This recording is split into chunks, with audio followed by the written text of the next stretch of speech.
like, comment, share, and subscribe to YouTube channel Maulvi Nasir Official. بسم الله الرحمن الرحيم والله خلقكم ثم يتوفاكم ومنكم من يرد إلى أرذل العمر لكي لا يعلم بعد علم شيئا إن الله عليم قدير. اللہ تبارک و تعالیٰ اس آیت کریمہ میں ارشاد فرماتے ہیں کہ اللہ تبارک و تعالیٰ نے تم لوگوں کو زندگی دی، تم لوگوں کو فائدہ کیا ہے، اور تمہارے پیدا کرنے کے بعد اللہ تبارک و تعالیٰ تم کو موت دیتا ہے. پھر اس کے بعد اللہ تبارک و تعالیٰ فرماتے ہیں کہ بعض لوگ ایسے ہیں تم میں سے جن کو اللہ تبارک و تعالیٰ منکم من یرد الی ارذل العمر، ایک ایسی عمر کی طرف پہنچا دیتے ہیں. اس عمر کا نام ارذل العمر ہے. ارذل العمر کی میں ابھی تشریح کر لوں گا وہ کیا ہے. اس عمر تک پہنچاتا ہے. اس کا ریزن رب ذوالجلال فرماتے ہیں کہ وہ اس عمر میں پہنچ کر ایک چیز کو جانتے ہیں، اس کو جاننے کے بعد پھر بھول جاتے ہیں. تو اللہ تعالیٰ فرماتے ہیں ان اللہ علیم قدیر، اللہ تعالیٰ جاننے والے، قدرت والے. دیکھو اللہ تبارک و تعالیٰ نے ہمیں زندگی عطا کی ہے، جوانی عطا کی ہے، تو ہمیں اللہ تبارک و تعالیٰ کا بے حد شکر ادا کرنا چاہیے، بے حد حمد و ثنا کرنا چاہیے، اور ہمیں اپنی زندگی کے اندر ہمیشہ اللہ تبارک و تعالیٰ کو یاد رکھنا چاہیے. کیونکہ جو ہماری اللہ تبارک نے زندگی دی ہے، زندگی کے ساتھ موت ہے، لیکن موت سے پہلے اللہ تبارک و تعالیٰ جو ارذل العمر کا تذکرہ کر رہا ہے، یہ بعض لوگوں کو اللہ تعالیٰ دے رہے ہیں، سبھی لوگوں کو نہیں. اور ایک ایسی عمر ہے کہ اس عمر کے متعلق حدیث پاک میں ہے کہ نبی علیہ السلام اس عمر سے پناہ مانگتے تھے. حدیث پاک میں ہے نبی علیہ السلام پناہ مانگتے تھے، اللہم انی اعوذ بک من سوء العمر،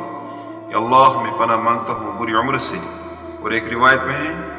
اللہم انی اعوذ بک من ان ارد الی ارذل العمر، یا اللہ میں پناہ مانگتا ہوں ایسی عمر اس سے کہ ان ارد الی ارذل العمر، کہ میں کہ ارذل العمر جو ہے یہاں تک پہنچ جاؤں. تو ارذل العمر ہے کیا چیز؟ اس میں بہت سارے اقوال ہیں، اور اس میں بہت سارے تھوڑا بہت اختلاف ہے، اس میں بہت سارے اقوال ہیں. مطلب کچھ لوگوں نے کہا کہ اس کی عمر 75 سال کے بعد شروع ہوتی ہے. کچھ لوگوں کا کہنا ہے کہ جو بڑھاپا آتا ہے، بڑھاپے اس کا عمر ہے. اور کچھ لوگوں کے بعد کہنے کی بات ہے کہ 80 سال کے بعد یہ عمر ہوتی ہے. کیونکہ اگر ہم ہر ایک قول کو دیکھیں اور پھر سب کو اقوال کو سامنے رکھ کر اس کا نتیجہ دیکھیں، تو نتیجہ اس کا یہ ہے کہ ایک ایسی عمر، اور یہ عمر انسان کو کبھی بھی آ سکتی ہے. آپ اپنی زندگی میں دیکھ سکتے ہو کہ انسان 70 سال یا 80 سال کا نہیں ہوتا، ابھی 85 سال کا ہوتا ہے، لیکن اس کی زندگی ایسی اس کے لیے وبال جان بنی ہوئی ہوتی ہے کہ وہ پریشان پھر رہا ہوتا ہے. اس کا وہ دماغی توازن صحیح نہیں ہوتا ہے. بظاہر وہ ٹھیک ہوتا ہے، بظاہر وہ ہٹا کٹا ہوتا ہے، لیکن اس کا جو دماغی سکون ہوتا ہے وہ ختم ہو چکا ہوتا ہے، اور وہ پریشان ہوتا ہے، لوگوں کے پاس شکایتیں کر رہا ہوتا ہے، اپنی زندگی سے وہ مطمئن اور خوش نہیں ہوتا ہے. تو اللہ تبارک و تعالیٰ ہمیں ایسی عمر سے بچائی. ہمیں جب اللہ تبارک و تعالیٰ بڑھاپا نصیب کرے تو وہ بڑا بہتر سے بہتر بڑھاپا نصیب ہو. ارذل العمر سے اللہ تعالیٰ ہمیں حفاظت کرے. تو ارذل العمر میں جو یہ مصیبت انسان کے اوپر آتی ہے کہ ان گناہوں، اس مصیبت کی ایک ریزن یہ ہے کہ ایک انسان اپنی جوانی میں گناہ کر لیتا ہے، اپنی جوانی میں اللہ تبارک و تعالیٰ کے نافرمانی کرتا ہے. تو پھر ان گناہوں اور ان نافرمانی کی اللہ تبارک و تعالیٰ آخری عمر میں سزا دیتے تھے. اسی لیے اس عمر کو دیکھنے سے پہلے، اس عمر کو پہنچنے سے پہلے ہمیں ایسے افعال سے بچنا چاہیے، ہمیں ایسے کاموں سے بچنا چاہیے جن میں اللہ تبارک و تعالیٰ کی نافرمانی ہو. ایک انسان اپنی زندگی میں، اپنی جوانی میں، اپنی صحت کے زمانے میں اللہ تبارک و تعالیٰ کی نافرمانی کرتا رہتا ہے، معصیتوں کا وہ مرتکب ہوتا رہتا ہے. پھر چونکہ آخری عمر آتی ہے تو وہ تھوڑا بہت ان سے عمر کے تقاضے کی وجہ سے یا کمزوری کی وجہ سے یا کسی اور چیز کی وجہ سے ان سب چیزوں سے باز آتا ہے. پھر جا کر جو اس کی زندگی ہوتی ہے بڑی کٹھن ہوتی ہے. تو وہ اپنے عقل کے مطابق یہی گمان کرتا ہے، دیکھو میں اس وقت نہ گناہ کرتا ہوں، نہ کوئی معاملہ ہے، نہ کچھ مسئلہ ہے، میں تو اللہ کی عبادت کر رہا ہوں، پھر بھی میری زندگی میں سکون کیوں نہیں ہے، میں پھر بھی پریشان کیوں ہوں، میں پھر بھی وہ دماغی طور صحیح کیوں نہیں ہوں. یعنی وہ اپنی زندگی میں مطمئن نہیں ہوتا ہے، خوش نہیں ہوتا ہے. تو اس کی ایک بہت بڑی ریزن یہی کہ ہم نے جوانی میں اللہ تبارک و ہم نے جوانی میں بہت زیادہ گناہ کیے ہوتے ہیں. ہم نے جوانی میں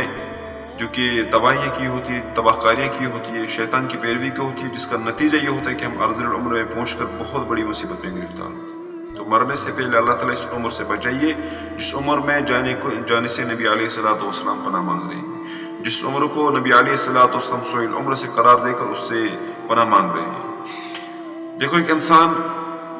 جب ہم قرآن کا مطالعہ کرتے ہیں، قرآن کے مطالعے میں جب ہم قوموں کے بربادی اور قوموں کے زوالوں کا تذکرہ دیکھتے ہیں، اکثر و بیشتر دیکھا گیا ہے کہ کہیں پر نماز نہ پڑھنے، زکوٰۃ نہ دینے وغیرہ، یعنی حقوق اللہ کے چھوڑنے کی وجہ سے قومیں تباہ نہیں ہوئی، بلکہ حقوق العباد کو ضائع کرنے، حقوق العباد کو تباہ برباد کرنے کی وجہ سے جو کہ قوموں پہ زوال آیا ہے۔ مثلا کوئی قوم ایسی جن نے ناپ تول میں کمی کی، کوئی قوم ایسی تھی جن نے لڑکوں کے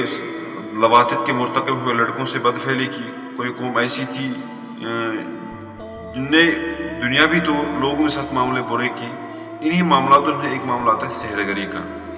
سحر گری جو ایک بہت بڑا ڈینجر معاملہ ہے۔ سحر کرنے والا بظاہر سحر کرتا ہے، اور سحر کرنے کے بعد اس کو اپنی جگہ یہ تصور ہوتا ہے کہ میں نے جو کام کیا میرے بنا کسی کو پتہ ہی نہیں ہے،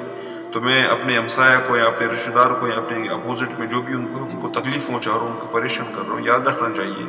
کہ وقتی طور تو آپ کے سحر سے کوئی بھی پریشان ہو سکتا ہے، اس میں کوئی شک اور شبہ نہیں ہے، لیکن آپ کا یہ گمان ہو کہ میرے بارے میں کسی کو پتہ نہیں ہے، ایسے بالکل غلط ہے۔ حقیقت یہ ہوتی ہے کہ آپ کے بارے میں کسی کو معلوم بھی ہوتا ہے، اور کبھی کبھار بغیر دلائل کے بھی معلوم ہوتا ہے، اور کبھی کبھار دلائل کے ساتھ بھی معلوم ہوتا ہے، لیکن ایک انسان اس چیز کو ظاہر نہیں کرتا ہے، کیونکہ سحر کا جو معاملہ ہے اس کا بہت بڑا زوال ہوگا، کیونکہ آخرت میں آپ کے نام اعمال تو غارت ہوں گے، آخرت میں آپ کے حصے میں کچھ نہیں ہوگا، اگرچہ دنیا میں آپ کتنے نیک سے نیک کام کرو، آپ نمازیں پڑھو، آپ حج کرو، آپ زکوٰۃ دے دو، آپ عمل بالمعروف نہی عن المنکر کا کام کرو، لیکن اگر آپ کے اندر یہ بری عادت ہے تو آخرت میں جب آپ پہنچ جاؤ گے، کیونکہ آپ نے لوگوں کو تکلیف پہنچائی، عیسائی مسلم حرام ہے، عیسائی مسلم حرام ہے، آپ نے اپنے بھائیوں کو تکلیف پہنچائی ہے، چاہے کسی بھی بیس پہ آپ نے اسے ان کے ساتھ کیا ہو، یا ہمسائے کے ہونے کی وجہ سے، یا آپ کا وہ بظاہر کسی معاملے میں دشمن ہے، یا آپ کا وہ کسی معاملے میں اپوزٹ ہے، آپ نے کسی بھی اعتبار سے تکلیف پہنچائی، آپ نے سحر کیا ہوگا، اس کا آپ کو زبردست خمیازہ بھگتنا پڑے گا آخرت کے معاملے میں، اور دنیا میں جو کہ اس کی سزا آپ کو یہ جو ارذل العمر ہے، جس عمر سے نبی علیہ الصلوۃ والسلام نے معافی مانگی ہے، تو اس عمر میں جا کر آپ بہت زیادہ پریشان ہو جاؤ گے، آپ کا چین، آپ کا سکون غارت ہو جائے گا، آپ تڑپو گے اپنی زندگی میں، آپ کی آخری زندگی آپ کے لیے وبال جان بن جائے گی، جو ایک انسان نہیں چاہتا ہے۔ اسی لیے اپنی جوانی میں آپ شیطان کے اتنے قریب مت ہو جاؤ، اپنی جوانی میں آپ رب کو مت بھولو، اپنی جوانی میں آپ اپنے آنے والی دنوں کو مت بھول جاؤ، اسی لیے اپنی جوانی میں آنے والی دنوں کی صحیح تیاری کرو، اپنی زندگی میں کسی کو تکلیف مت پہنچاؤ۔ آج کی دنیا میں، آج کے حالات میں اکثر و بیشتر دیکھا جا رہا ہے کہ سحر گری، تعویذات، جادو، بس ادھے پہ لوگوں نے انحصار کر رکھا ہے، اور کسی چیز پہ نہیں، اپنی محنت، اپنی مشقت کو درکنار رکھ کر، چھوڑ کر اپنی طرف سے کوئی کوشش نہیں کر رہے، بس صرف سحر اور جادو اور ان تعویذ گنوں کے ذریعے سے دوسروں کو تکلیف پہنچانا بہت بڑا گناہ ہے، بہت بڑا گناہ، آپ کے اعمال غلط ہو رہے ہیں۔ نبی علیہ الصلوۃ والسلام نے فرمایا کہ سحر کرنے والے کو قتل کر دو، کیونکہ یہ لوگوں کو قتل کر رہا ہے۔ آپ کسی انسان کو قتل سحر کر کے پریشان کرتے ہو، آپ اس کی زندگی کو چھین رہے ہو، آپ اس کے بچوں کے اوپر سحر کر رہے ہو، تو یہ قتل ہونے کے مترادف ہے۔ حضور صلی اللہ علیہ وسلم نے فرمایا کہ آپ اس شخص کو قتل کرو، کیونکہ یہ لوگوں کو سحر کے ذریعے سے قتل کر رہا ہے۔ اسی لیے ان سب چیزوں سے بچنے کی کوشش کرنی چاہیے۔ اللہ تبارک و تعالیٰ سمجھنے کی توفیق عطا فرمائے۔